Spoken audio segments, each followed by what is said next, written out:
Hi everyone, मेरा नाम है मनोज सेन और इस सेशन के अंदर हम देखने वाले हैं फुल स्टैक एप्लीकेशन डेवलपमेंट, जिसके अंदर बैकएंड का हम लोग एंड पॉइंट एक्सपोज करेंगे। ठीक है। फिर हम लोग एक वेब एप्लीकेशन बनाएंगे और एक हम लोग बनाएंगे मोबाइल एप्लीकेशन। ठीक है। तो जो हम लोग बैक एंड पे एंड पॉइंट एक्सपोज करेंगे उसको वेब एप्लीकेशन के अंदर प्लस मोबाइल एप्लीकेशन दोनों के अंदर हम लोग उसको यूज़ भी करेंगे, एक्सेस भी करेंगे। ठीक है। तो इस तरह से ये फुल स्टैक डेवलपमेंट हो जाता है, जिसमें बैक एंड भी इंक्लूड होगा और फ्रंट एंड भी इंक्लूड होगा। ठीक है। फ्रंट एंड के अंदर वेब एप्लीकेशन और मोबाइल एप्लीकेशन आ जाता है, जो सेम बैक एंड का जो एंड पॉइंट एक्सपोज होगा उसको हम यूज़ करेंगे। ठीक है। तो अगर आपको इसके लिए अगर आपको जावास्क्रिप्ट का थोड़ा सा भी नॉलेज है, बेसिक नॉलेज भी है, तो आप अच्छे से इसको अंडरस्टैंड कर पाओगे। ठीक है। और ये वाला सेशन मेरा बनाने का जो आइडिया था कि यूट्यूब पे जनरली इस तरह का सेशन नहीं मिलता है जिसमें आपको फुल स्टैक डेवलपमेंट दिखाया गया हो बिगिनर के लिए। ठीक है। तो अगर आप बिल्कुल बिगिनर हो जावास्क्रिप्ट में तो आप इजीली अंडरस्टैंड कर सकते हो और ये आपके लिए हेल्पफुल भी हो सकता है करियर डिसाइड करने के लिए कि आपको फ्रंट एंड पे रहना है, बैक एंड पे रहना है या फुल स्टैक डेवलपमेंट बनना है। ठीक है। तो हम लोग जल्दी से इस सेशन को स्टार्ट करते हैं। तो सबसे पहले हम लोग बैक एंड का एंड पॉइंट एक्सपोज करने वाले हैं, जिसके लिए हम लोग नोड जेएस और एक्सप्रेस जेएस का यूज़ करने वाले हैं। ठीक है। और इसके लिए जो हम एडिटर यूज़ करने वाले हैं वो होगा VS कोड। ओके। तो सबसे पहले हम वर्क स्पेस के अंदर हम लोग एक एप्लीकेशन बना लेते हैं जो हमारे बैक एंड के लिए होने वाली है। यहाँ पे मैं एक फ़ोल्डर बना लेता हूँ जिसका नाम रख देते हैं हम लोग बैक एंड, तो BE रख देता हूँ मैं अभी के लिए। ठीक है। इसके अंदर हमारी बैक एंड की एप्लीकेशन होगी। ठीक है। तो मैं उसके बाद टर्मिनल ओपन कर लेता हूँ, आप टर्मिनल के थ्रू जा सकते हो। ठीक है। और इसके अंदर हम लोग क्या करते हैं, पहले उस बैकएंड की डायरेक्टरी तक जाते हैं। तो CD जो मेरे डॉक्यूमेंट के अंदर है और उसके अंदर फुल स्टैक नाम की एक डायरेक्टरी है और उसके अंदर बैकएंड की डायरेक्टरी है। ठीक है। उसके अंदर आगे अब मैं फर्स्ट जो कमांड रन करूँगा that will be npm init। ये रन हो गई। ये पूछ रहा है आपका पैकेज का नाम क्या रखना है। अभी मैं कुछ भी नहीं रख रहा, ऑप्शनल है ये भी। वर्जन एप्लीकेशन का कौन सा वर्जन है, बाय डिफ़ॉल्ट 1.0.1 है। आप चेंज भी कर सकते हो या बाय डिफ़ॉल्ट भी रहने दे सकते हो। एंटर कर दो। डिस्क्रिप्शन में कुछ डालना है तो डाल सकते हो यहाँ पे। एंट्री पॉइंट कुछ डालना है, एंट्री पॉइंट index.js है। आप यहाँ पे नाम चेंज भी कर सकते हो, लेकिन अभी हम कुछ भी नहीं कर रहे हैं। टेस्ट कमांड भी आप ये बाद में भी आप चेंज कर सकते हो, लेकिन अभी के लिए आप एंटर करते रहो। गेट रेपोजिटरी यूज़ कर रहे हैं इसके लिए, कोई अभी नहीं कर रहे हैं। कीवर्ड्स कुछ भी नहीं कर रहे हैं। ऑथर हम लोग यहाँ पे नाम दे देते हैं। ठीक है। ये npm पैकेज पे अगर जब आप पब्लिश करते हो तो उसके लिए रिक्वायर्ड होता है। और ये कहाँ पे स्टोर हो गया अभी मैं आपको दिखाऊंगा। लाइसेंस कुछ भी नहीं चाहिए मुझे। तो इस तरह से हमारी एक फ़ाइल बन जाती है package.json, जिसमें अपने प्रोजेक्ट का और अपनी एप्लीकेशन का फुल कॉन्फ़िगरेशन होता है। ठीक है। इस तरह से ये जेसन होता है उसके अंदर। ठीक है। यहाँ से आप कर दो ओके। ठीक है। तो इससे हुआ क्या, अब मैं इस प्रोजेक्ट को पहले तो इसके अंदर खोल लेता हूँ VS कोड के अंदर। ठीक है। तो कैसे करते हो, फाइल बैकएंड, इस प्रोजेक्ट को ओपन कर लो यहाँ पे आप। तो ये हमारी पैकेज जो जेसन फाइल होती है जो अभी हमने क्रिएट की थी, उसके अंदर सारी कॉन्फ़िगरेशन जैसे एप्लीकेशन का नाम हो गया, वर्जन हो गया, डिस्क्रिप्शन हो गया, मैन कमांड का मैन कमांड अगर आप रन करोगे तो index.js फाइल रन हो जाएगी इस तरह से। या आप ये समझ सकते हो कि आपकी मैन फाइल index.js है। ठीक है। अभी के लिए आपको इतना समझना काफ़ी है। अब हम लोग क्या करते हैं, ये index.js फाइल बना लेते हैं। तो इसके लिए आप क्या करोगे, यहाँ से आप फाइल बना सकते हो। तो मैं यहाँ से फाइल बना लेता हूँ, इसका नाम रख देते हैं index.js। जावास्क्रिप्ट में इसी तरह से फाइल बनाते हैं हम लोग। अब इसके अंदर हम लोग यूज़ क्या करने वाले हैं, ये Node.js की एप्लीकेशन है, हम लोग इसमें Express.js यूज़ करने वाले हैं। तो Express.js होता क्या है, ये Node.js एप्लीकेशन से भी आप एंड पॉइंट एक्सपोज कर सकते हो। और Express.js एक फ्रेमवर्क होती है जो Node.js को ही यूज़ करके बनाया गया है, लेकिन Express.js से आप क्या करते हो, सिंटेक्स अच्छे से लिख पाते हो। मतलब ईजी स्टेप्स के अंदर आप पूरा सिंटेक्स लिख सकते हो। Node.js में आपको पूरा इफ एल्स करके या एंड पॉइंट एक्सपोज करने के लिए आपको पहले URL निकालो, फिर पर्टिकुलर आइडेंटिफाई करो, फिर उसका रिस्पॉन्ड करो, इस तरह से होता है। लेकिन Express.js से क्या होता है, आपकी सिंटेक्स बहुत ईजी हो जाती है, जिससे आपका डेवलपमेंट स्पीड भी फास्ट हो जाती है। और मार्केट में भी एक्सप्रेस जेएस ही यूज़ किया जाता है अगर जब आप नोड एप्लीकेशन बनाते हो तो, ठीक है। तो हम लोग यहाँ भी एक्सप्रेस जेएस ही यूज़ करने वाले हैं। तो एक्सप्रेस जेएस को यूज़ कैसे किया जाता है, तो सबसे पहले तो एक्सप्रेस जेएस को एज ए पैकेज इंस्टॉल करना पड़ेगा आपकी एप्लीकेशन के लिए। तो हम लोग इस टर्मिनल में ओपन है, यहाँ पे खोल रखा है हमने, ठीक है। मैं इसको थोड़ा साइज़ बढ़ा देता हूँ और यहाँ से हम लोग क्लियर कर देते हैं इसको, ठीक है। तो कोई भी आप रिएक्ट मतलब नोड के अंदर या जावास्क्रिप्ट के अंदर पैकेज जो इंस्टॉल करना होता है तो आप किस कमांड से करते हो, npm पैकेज मैनेजर, ठीक है, या नोड पैकेज मैनेजर बोल सकते हो आप, npm इंस्टॉल और एक्सप्रेस के लिए एक्सप्रेस। तो एज ए पैकेज आपने सबसे पहले इंस्टॉल कर लेना है। इंस्टॉल हो गया एक्सप्रेस, अब आप इसको अपनी एप्लीकेशन के अंदर यूज़ कर सकते हो, ठीक है। तो मैं यहाँ पे यूज़ कर लेता हूँ कॉन्स्ट और इसका नाम रख देते हैं एक्सप्रेस। अब इसको एज ए मॉड्यूल हम लोग यहाँ पे यूज़ कर लेते हैं। तो हम लोग करेंगे, यहाँ पे लिखेंगे रिक्वायर ऑफ एक्सप्रेस। इससे हमें एक्सप्रेस का इंस्टेंस मिल गया यहाँ पे, ठीक है। एक्सप्रेस को हमने यूज़ कर लिया, इसका इंस्टेंस अपन को यहाँ मिल गया। उसके बाद हम लोग एक और कॉन्स्टेंट एक वेरिएबल बनाएंगे, कॉन्स्ट, कुछ भी नाम दे दो, ऐप दे देता हूँ मैं यहाँ पे, ठीक है, जो एप्लीकेशन का इंस्टेंस होगा, ठीक है। उसको कैसे यूज़ करोगे, एक्सप्रेस का यूज़ करके बनाओगे, एक्सप्रेस ऑफ, ठीक है। तो ये अपनी एप्लीकेशन का इंस्टेंस मिल गया मुझे। अब आप क्या करोगे, अब ये एप्लीकेशन कौन से पोर्ट पे रन होने वाली है, ठीक है, वो डिफाइन करेंगे। तो ऐप डॉट लिसन एक मेथड होता है, उसके अंदर 2 आर्गुमेंट पास किए जाते हैं। फर्स्ट होता है आपके कौन से पोर्ट पे ये एप्लीकेशन रन होने वाली है, ठीक है। तो मैं यहाँ पे रन कर देता हूँ 9090 दे देता हूँ, कुछ भी आप दे सकते हो, जो भी पोर्ट होगा, जैसे आप लिखते हो ना लोकल होस्ट कोलोन सम पोर्ट नंबर, वो पोर्ट नंबर आप यहाँ पे डिफाइन करते हो कि इस पोर्ट नंबर पे आपकी ये एप्लीकेशन रन होने वाली है, ठीक है। सेकेंड आर्ग्यूमेंट जो ऑप्शनल होता है, एक मेथड पास कर सकते हो, यहाँ पे मैं एरो फंक्शन बना लेता हूँ और अभी के लिए मैं इसमें ओनली एक कंसोल डाल देता हूँ, जिससे अपन को पता चल जाए कि अपनी एप्लीकेशन रन होनी स्टार्ट हो गई है, ठीक है। ऐप रनिंग ऑन पोर्ट 9090, ठीक है, ये मैंने कंसोल दे दिया, ठीक है। अपनी एप्लीकेशन बन गई है, मैं इसको अब सेव कर देता हूँ, कंट्रोल से आप सेव कर सकते हो। अब इस ऐप को रन कैसे करते हैं, अब जब भी आप इसको, अब जैसे बाय डिफ़ॉल्ट ये डाला है तो ये मेरे सिस्टम पे है तो लोकल होस्ट होगा ये, ठीक है। तो हम लोग यहाँ ब्राउज़र पे चलते हैं और इस एप्लीकेशन को रन करके देखते हैं कि चल रहा है कि नहीं चल रहा।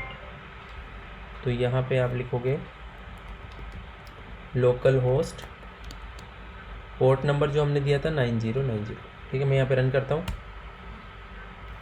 This site can't be reached, okay. चलेगी कैसे, क्योंकि हमने तो अभी एप्लीकेशन को रन ही नहीं किया है ना, सेव करके रख दिया, बस ऐप को रन भी करना पड़ेगा, ठीक है। तो हमारी इंडेक्स जो जेएस फाइल है, तो हम लोग अपने टर्मिनल पे जाते हैं और इसको रन कैसे करेंगे, नोड कमांड के साथ करते हैं, नोड स्पेस जो फाइल नाम है index.js, मैं इसको रन करता हूँ। ये देखो app running on port number this, यहाँ पे देखो ये आपका पोर्ट इस पोर्ट पे रन हो रहा है, मतलब अपनी एप्लीकेशन स्टार्ट हो गई है, रन होना स्टार्ट हो गई है, ठीक है। तो app running on port number this, ठीक है। इस तरह से अपनी एप्लीकेशन बन गई है।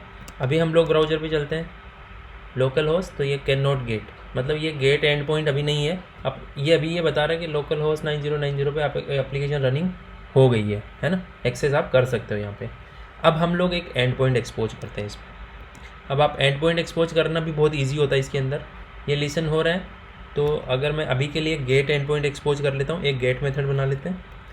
वो ये जो आपका ऐप इंस्टेंस है, ऐप डॉट गेट, ये गेट मेथड है जो आपका गेट एंड पॉइंट एक्सपोज करेगा, ठीक है। उसके अंदर भी 2 आर्ग्यूमेंट होते हैं। फर्स्ट वाला होता है पाथ, उस एंड पॉइंट का नाम भी होना चाहिए ना, 9090 के बाद हम लोग यहाँ पे कोई नाम लिखेंगे तभी होगा ना। तो मैं अभी के लिए डेटा लिख देता हूँ, इसका कुछ भी आप नाम दे सकते हो, /data, ठीक है। ये मेरा पाथ हो गया इस एंड पॉइंट का। सेकेंड आर्ग्यूमेंट होता है एक एरो फंक्शन लिख देते हैं यहाँ पे, ठीक है। एरो फंक्शन, ये एरो फंक्शन हो गया। इसके अंदर दो पैरामीटर आप ले सकते हो, एक होता है रिक्वेस्ट, एक होता है रिस्पॉन्स के लिए।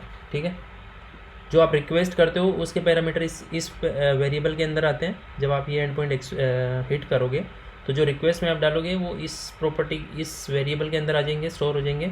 और ये है रेस्पॉन्स का। ठीक है, तो इस रेस्पॉन्स का यूज़ करके आप वापस क्लाइंट को रेस्पॉन्ड करोगे। ठीक है, अभी रिक्वेस्ट से हम कुछ भी नहीं ले रहे, तो इसको मैं यूज़ नहीं कर रहा हूँ। इस फंक्शन के अंदर हम क्या करेंगे, जब भी ये एंड पॉइंट एक्सपोज होगा तो क्या होना चाहिए, तो रिसोर्स डॉट, अभी के लिए मैं एक सेंड मेथड यूज़ कर लेता हूँ। बहुत सारे मेथड होते हैं इसके अंदर, अभी सिंपली मैं सेंड मेथड यूज़ कर लेता हूँ, जो क्लाइंट को सेंड करेगा कुछ ना कुछ, जो भी आप यहाँ से सेंड करोगे। ठीक है, मैं अभी के लिए इसमें क्या कर लेते हैं,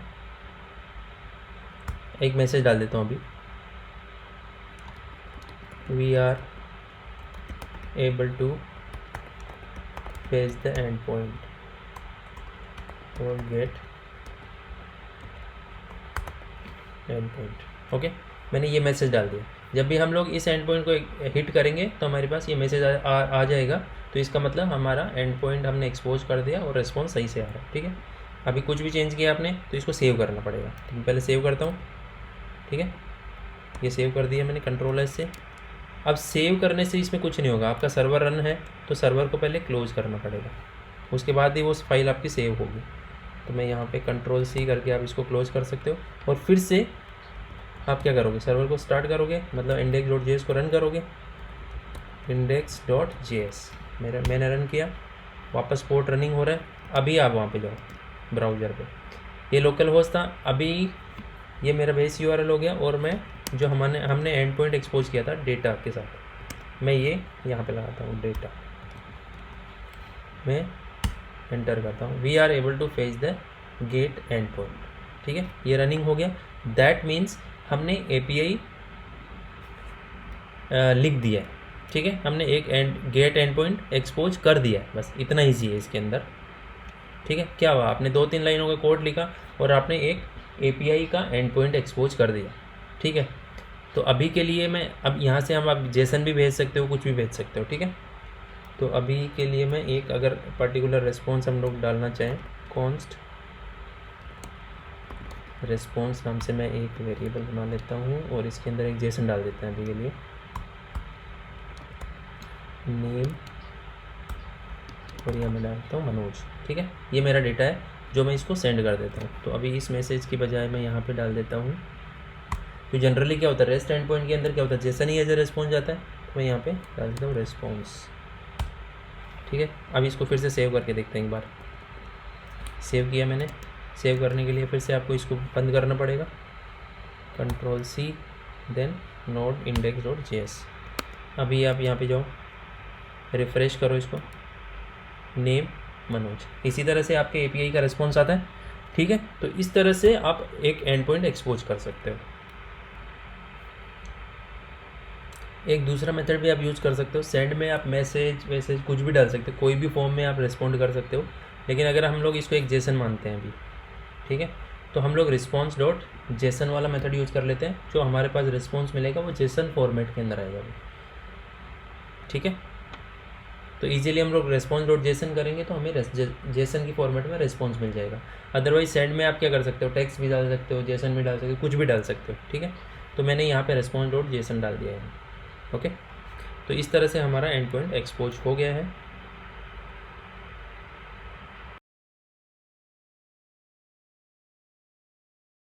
अभी हम सेकेंड मॉड्यूल स्टार्ट करते हैं, जो होगा वेब एप्लीकेशन डेवलपमेंट। ठीक है, तो उसके लिए हम लोग रिएक्ट की एप्लीकेशन बनाएंगे जो हमारे वेब पे रन होने वाली है, और जो हमने एंड पॉइंट एक्सपोज किया है उसको हम लोग उसमें रीड करने वाले हैं, एक्सेस करने वाले हैं। ठीक है, तो हम लोग स्टार्ट करते हैं।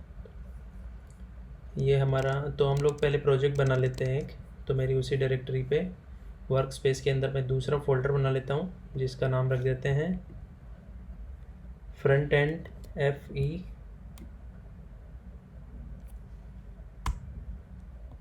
फ्रंट एंड वेब, ये नाम रख देता हूँ मैं इसका। ठीक है, और इसको हम लोग इसी टर्मिनल में खोल लेते हैं, या फिर दूसरा टर्मिनल में एक टैब ओपन कर लेता हूँ, न्यू विंडो, ठीक है, इसके अंदर होगा ये। और हम लोग अभी कौन से डायरेक्टरी में, CD, उस डायरेक्टरी के अंदर चले जाते हैं, डॉक्यूमेंट, और आपका था वो फुल स्टैक, और उसके अंदर FE, फ्रंट एंड वेब। ठीक है, ये हम अपने डायरेक्टरी के अंदर आ गए। अब यहाँ पे कौन सी कमांड यूज़ करके हम लोग रिएक्ट की एप्लीकेशन क्रिएट कर सकते हैं? npx क्रिएट रिएक्ट ऐप, और उसका नाम रख देते हैं FE-web। ठीक है,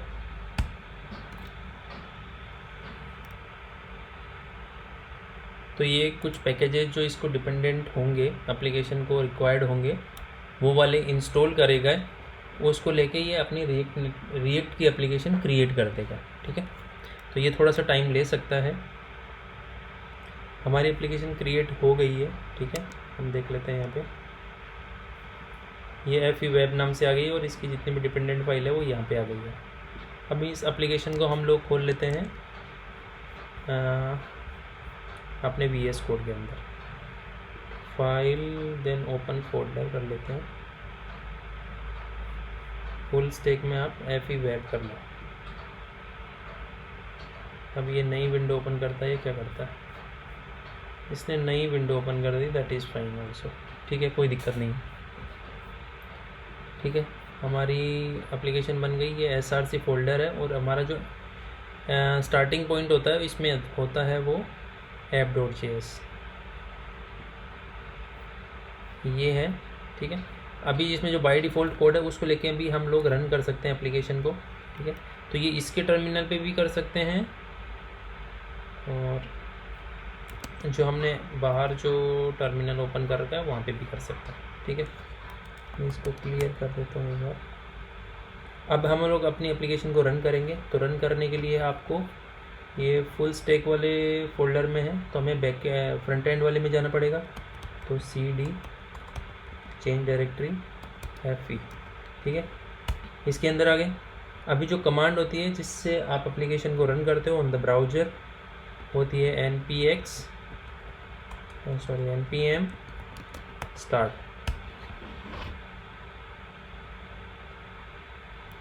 जैसे ही आप ये वाली स्क्रिप्ट रन करोगे तो आपकी एप्लीकेशन स्टार्टिंग हो गई है। और कौन से ब्राउज़र पे वो रन हुई है, इसका भी यहाँ पे डिटेल आता है वैसे तो।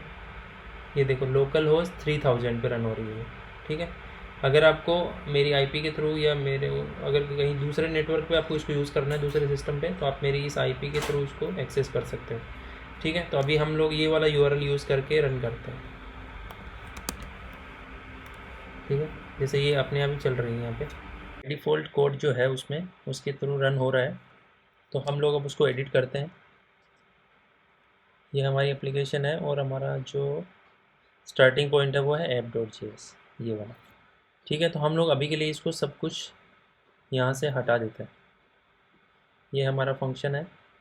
आपको React.js का या जावास्क्रिप्ट का थोड़ा बहुत नॉलेज होगा तो आपको ये स्ट्रक्चर समझ में आ रही होगी। ये हमारा मेथड है, तो सबसे पहले मैं इसको चेंज कर देता हूँ। तो यहाँ पे एक div ले लेते हैं, और यहाँ पे एक टेक्स्ट ले लेते हैं।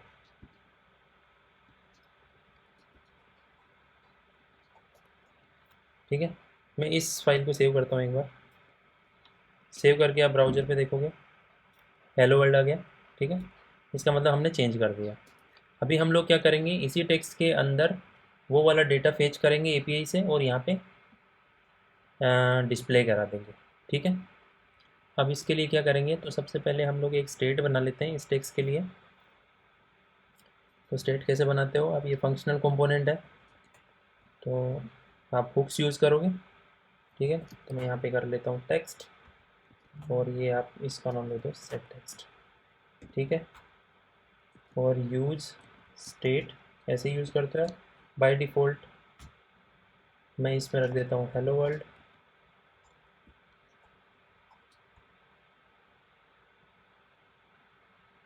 Hello world run. ठीक है। और अब इस टेक्स्ट को आप यूज़ कैसे करोगे, यहाँ पे आप यूज़ करोगे तो कैसे करोगे, जावास्क्रिप्ट के ऑब्जेक्ट में लिखना पड़ेगा क्योंकि ये एक वेरिएबल है। ठीक है, ऐसे करके आप इसको सेव कर दो। सेव करोगे आप देखोगे सेम रिस्पॉन्स आएगा। अभी तो हेलो वर्ल्ड, ये क्या हुआ, is not defined. Okay okay, blank क्या बोल रहा है, ऐप डॉट एस 5 to 15।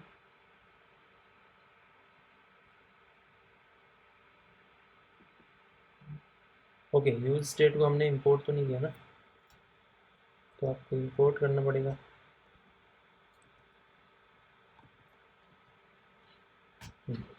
ठीक है, अभी सेव करो आप इसको। ये हेलो वर्ड आ गया। अब एपीआई को एक्सेस करना है। ठीक है, और जैसे ही एप्लीकेशन रन होती है उसी टाइम एपीआई को एक्सेस कर लेता है। तो उसके लिए जब अपना कंपोनेंट माउंट होता है उसी टाइम में हम लोग इसको एक्सेस कर लेते हैं। तो उसके लिए भी हुक्स यूज़ कर सकते हैं, आपको पता है, यूज़ इफेक्ट्स। ओके, तो यूज़ इफेक्ट वाला हुक यूज़ करेंगे हम लोग यहाँ पे,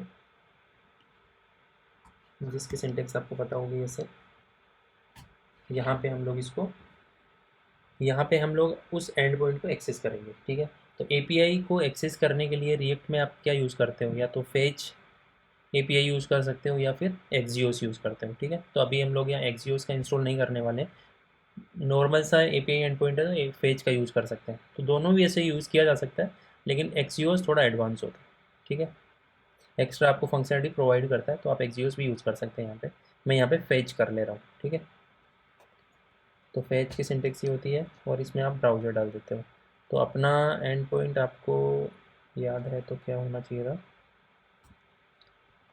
HTTP local host, port number क्या था, 9090, और डेटा, ये था। ये अपना एंड पॉइंट था उस एपीआई का। ठीक है, तो एंड पॉइंट मैंने डाल दिया। उसके बाद हमारे पास आएगा रेस्पॉन्स, देन के अंदर रेस्पॉन्स ले लेते हैं हम लोग यहाँ पे। ठीक है, और रेस्पॉन्स जेसन फॉर्मेट में रेस्पॉन्स आएगा अपने पास, तो हम लोग क्या कर लेते हैं, रेस्पॉन्स डॉट जेसन। ठीक है, तो हमारा ये रेस्पॉन्स अभी जेसन फॉर्मेट में आ गया है। और हम लोग यहाँ क्या कर लेते हैं, जो जेसन आएगा, जैसे मैं यहाँ पे एक और वेरिएबल में इसको स्टोर कर लेते हैं, देता है नाम रेस्पॉन्स, रेस्पॉन्स RES कर देते हैं। ठीक है, इसकी ज़रूरत नहीं है। और हम लोग क्या करते हैं, अभी जेसन, ये RES के अंदर हमारे पास जेसन फॉर्मेट में आ गया। ठीक है, जो नेम एंड वैल्यू पेयर में आ गया। अभी हम लोग क्या करेंगे, ये जो सेट टेक्स्ट है उसके अंदर वैल्यू डाल देंगे उसकी, सेट टेक्स्ट। और सेट टेक्स्ट में अपन कर देंगे RES डॉट नेम है कि, तो नेम डाल दिया। ठीक है, और हम लोग इस कैच भी लगा देते हैं अगर कोई एक्सेप्शन आती है तो। ठीक है, यहाँ पे ई डाल दिया और ई डॉट मैसेज कर देता हूँ। ठीक है, मैं इसको सेव करता हूँ, चला के देखते हैं। जैसे आप यहाँ देख सकते हो, मनोज मैंने डाला था उस रिस्पॉन्स के अंदर, यहाँ भी आप चेक कर सकते हो इसको, नेम में मनोज डाला था तो मनोज से वो रिप्लेस हो गया टेक्स्ट। ठीक है, तो इस तरह से हम लोग फेज का एपीआई यूज़ करके हमारे एंड पॉइंट को हमने एक्सेस कर लिया और टेक्स्ट के अंदर हमने इसको प्रिंट करा दिया। ठीक है, तो अभी ये वेब एप्लीकेशन का सेशन भी कंप्लीट हो गया। अब हम लोग मूव करते हैं रिएक्ट नेटिव एप्लीकेशन के अंदर, किस तरह से सेम एंड पॉइंट को एक्सेस किया जाता है। ठीक है,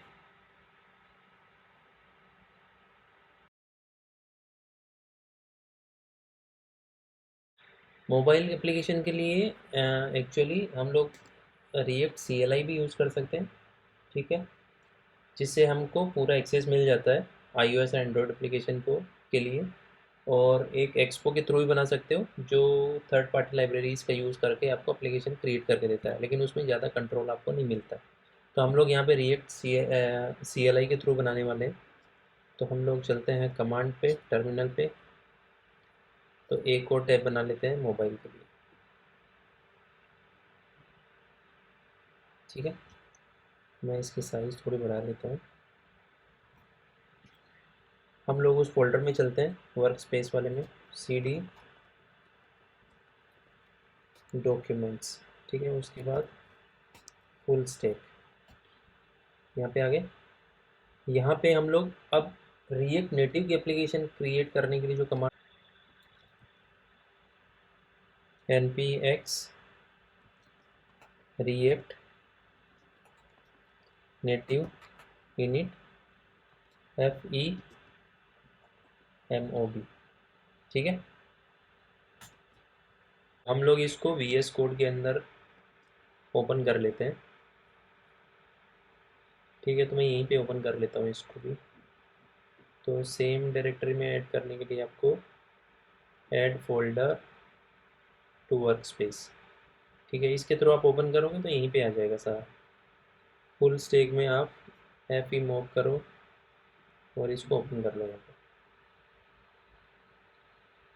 ठीक है। तो femob का मेरा यहाँ पे आ गया। और इसके लिए भी जो फाइल होती है वो होती है ऐप डॉट, टाइप स्क्रिप्ट के साथ आया है, तो ये टाइप स्क्रिप्ट की फाइल है, ठीक है। तो हम लोग क्या करेंगे, यहाँ पे इस एप्लीकेशन को डायरेक्ट रन करके देखते हैं। तो ये मोबाइल एप्लीकेशन है, तो मोबाइल एप्लीकेशन को रन करने के लिए क्या चाहिए होता है आपको, सिम्युलेटर चाहिए होता है, चाहिए एंड्रॉयड का हो या iOS का हो, ठीक है। तो मैं यहाँ पे एंड्रॉयड का यूज़ करने वाला हूँ। तो एंड्रॉयड का सिम्युलेटर क्रिएट करने के लिए आपके पास एंड्रॉयड स्टूडियो भी होना चाहिए, ठीक है, जो मैंने ऑलरेडी इंस्टॉल किया हुआ है। ओके, अब मैं इस एप्लीकेशन को डायरेक्ट रन करता हूँ। तो उसी टर्मिनल पे चलते हैं।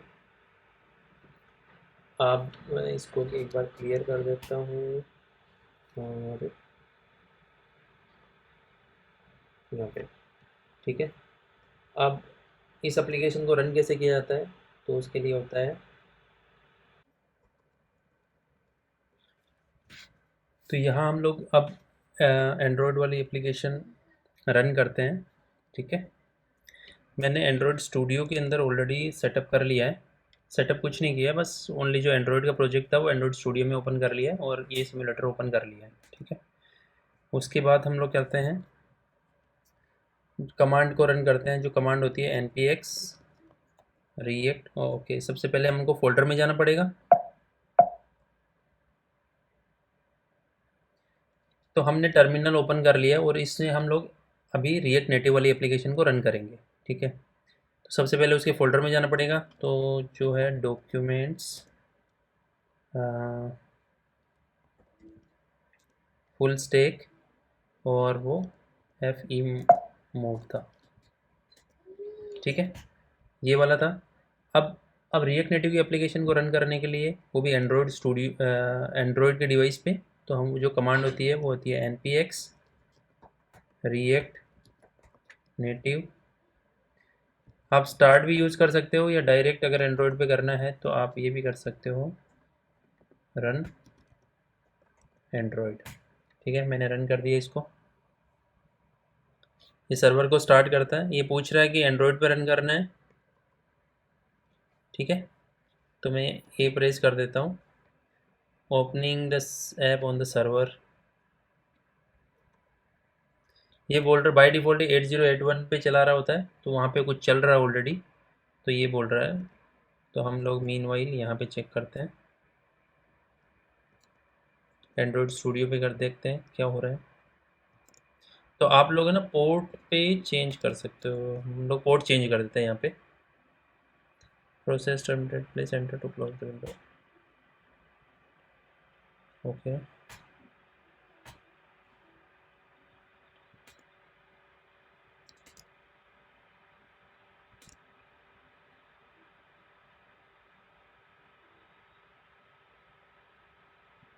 एक बार इसको क्लोज कर देते हैं हम लोग।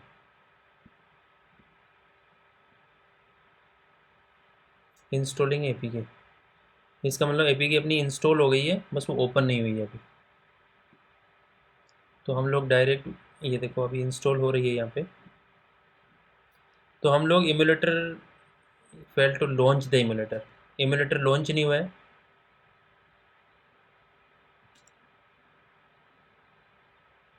ये थोड़ा टाइम ले रहा है। अदरवाइज एप्लीकेशन इंस्टॉल हो गई है, हम लोग डायरेक्ट वहाँ से ओपन भी कर सकते हैं इसको।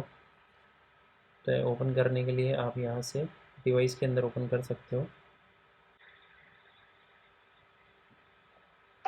ठीक है, ये हमारी एप्लीकेशन है एफ ई मोब, इसको मैं रन करता हूँ यहाँ से।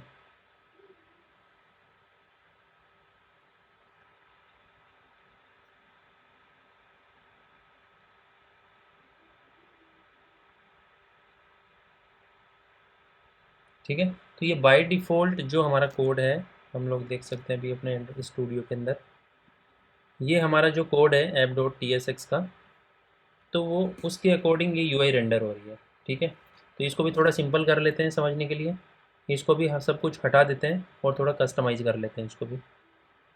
तो जो रिक्वायर्ड नहीं है वो सब कुछ हटा देते हैं, ये हमारा फंक्शन है ऐप वाला, सब कुछ हटा देते हैं इससे।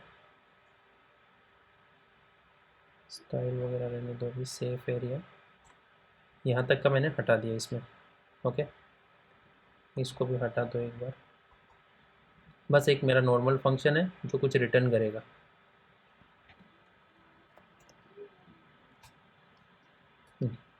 ये रिटर्न फंक्शन है, ये अनवांटेड कोड है तो मैं इसको भी हटा देता हूँ अभी।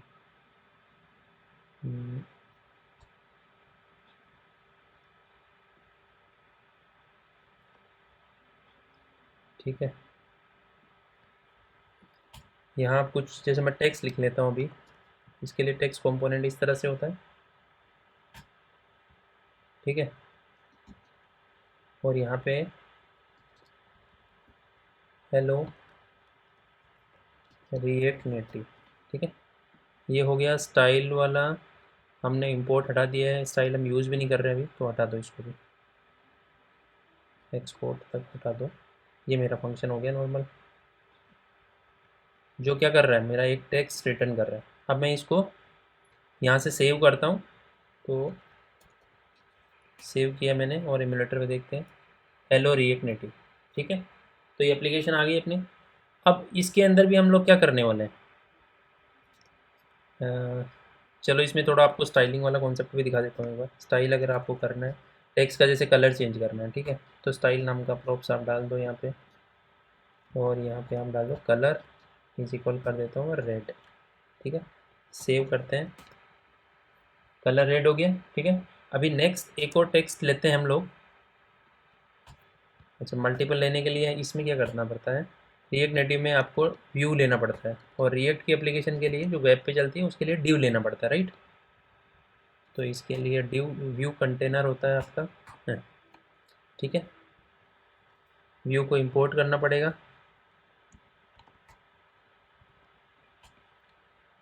ठीक है, अभी आपको वेको टेक्स्ट आप इसमें ऐड कर सकते हो। अभी के लिए मैं इसको प्लेस होल्डर नाम दे देता हूँ।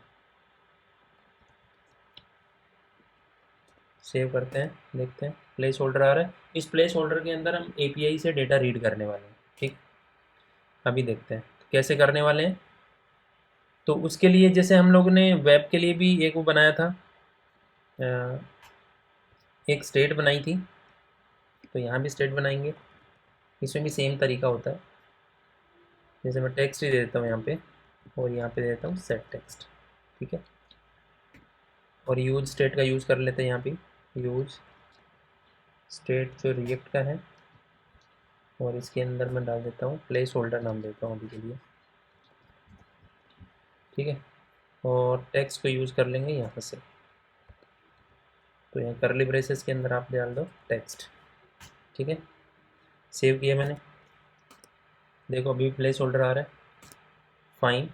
अब हम लोग एपीआई से डेटा रीड करने वाले हैं, तो वो सारा से कॉन्सेप्ट सेम होता है, चाहे आप वेब के लिए करो या रिएक्ट नेटिव के लिए करो। सर रिएक्ट नेटिव के लिए आप एप्लीकेशन अलग से क्रिएट कर लेते हो, और और दूसरा डिफरेंस क्या होता है इसमें, बस ये मोबाइल पे चल रही होती है। तो इसके जो कंपोनेंट होते हैं, जैसे टेक्स्ट कंपोनेंट तो कैपिटल टी से स्टार्ट हो रहा है, कंटेनर होता है व्यू से स्टार्ट हो रहा है, इस तरह से। ओके, तो हम लोग क्या करते हैं, फिर एपीआई को कॉल करते हैं। तो इसके लिए भी वही इफेक्ट यूज़ करोगे आप, यूज़ इफेक्ट, सेम फॉर्मेट, इसमें एक एरो फंक्शन लगाएंगे। ओके, यहाँ पे फेच लगाएंगे, अपना यूआरएल क्या था, http:// localhost 9090/data। ठीक है, इससे जो रिस्पॉन्स आएगा उसको हम लोग एक रिस्पॉन्स के अंदर ले लेते हैं।